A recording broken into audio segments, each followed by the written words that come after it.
One-on-one, we're saying the same thing. I want that good service.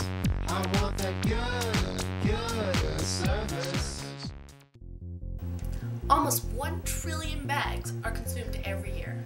That's 1 million bags a minute. And only 1% of all those bags are recycled worldwide. So where is all this plastic going? A lot of it is ended up in our oceans. Ponder on this little fact. The Algalated Marine Research Foundation conducted a massive research project on the North Atlantic vortex called the Gyra. What they found was a little tiny island twice the size of Texas, all made of garbage.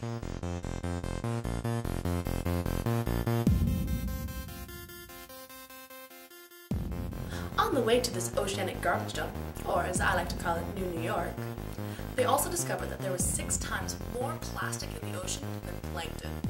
This number has only been increasing, and though many have tried, not one has found an ocean body free of these heavy plastic loads.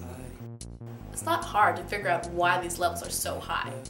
Plastic bottles, bags, and disposables are stewing in the water and causing major disruptions. And here's another little fun fact. A whole whack of this island is made up of commercial plastic pellets, the kind they make shopping bags out of. Although they may look like innocent little pellets, they are 1,000,000 times more toxic than any other common plastic. Now, I could show you nasty little pictures of what all this plastic is doing to the innocent creatures of the ocean, but I'll let your imagination do it instead. There's nothing we can do about what's already here. The only thing we can do is to stop making more. So, the next time you're out getting your junk food fix, use a tote. Or else the Hulk will get you. Not only are they functional, but they're all the rage. And you hear March's "I'm not a plastic bag" tote has been flying off the racks all over Europe and Asia. They're so popular that when a new shipment comes in, the police are called in to stop the massive lineups from rioting. Totes come in a variety of colors and shapes and are easy to make on a Saturday night when your date stands you up.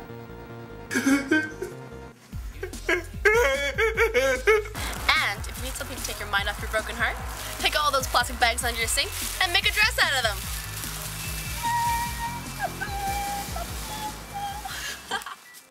Water.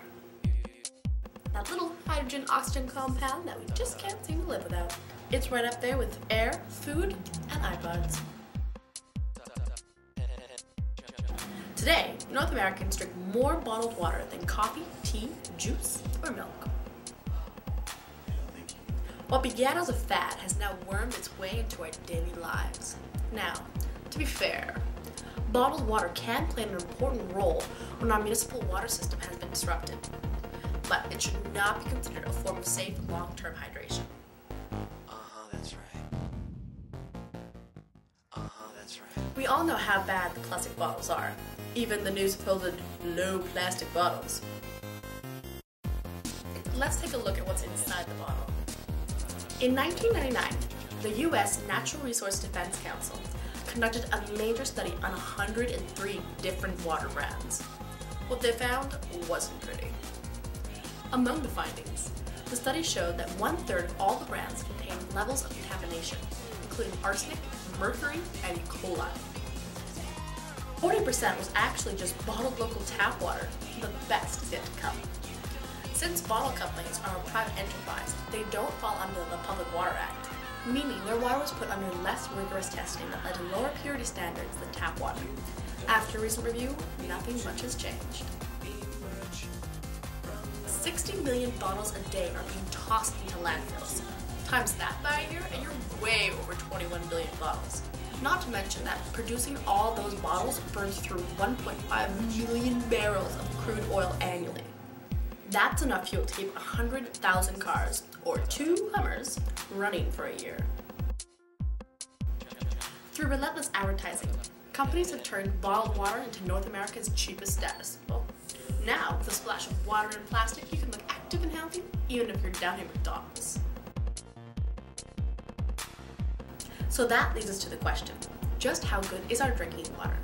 Here are the facts. The lakes in the Okanagan are leucotrophic, meaning that they're low in nitrogen and phosphorus, so the algae and microorganisms can't survive and reproduce. There you go.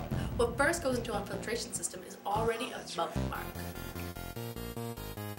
Kelowna was one of the first cities in North America to implement the high UV filtration system. What happens is a teeny tiny little film of water passes under a high-powered UV light. This super-powered light instantly kills bacteria, denatures proteins, breaks down DNA, and gently wipes out anything hiding in the water. But what about the T word? Turbidity. Watershed drinkers tend to have a high amount of dirt coming through their taps. Solution? You can get a simple filtration system for $20 to $50. Bottles and bags are just the tip of the iceberg. There's loads of things you can do to get on the green bandwagon. You can use recycled tires on your Hummer H2. Use a travel mug instead of a disposable one next time you hit up Tim Hortons. Use cloth napkins instead of paper ones next time you're cleaning the blood off your hands. Eat local veggies and meats. Turn off the lights and unplug appliances when not in use, or smash them with a golf club. Use your failed English paper as scrap to write notes on. Buy in bulk! Pick up a girl instead of buying a magazine. Use alternative cleaning products such as the ones you can find on MissMyersCleaners.com. Carpool or ride your bike. Use energy-efficient fluorescent light bulbs. Plan your next social activity on greendrinks.com, where green people get together and get drunk. Now, these are all baby steps to a greener world, but the biggest step we all need to take is to get educated. Start questioning, don't just accept everything given to you, or stay ignorant. Ignorance! Everyone's an environmentalist. The question is, what kind are you? That's right. Feels good too. That's right.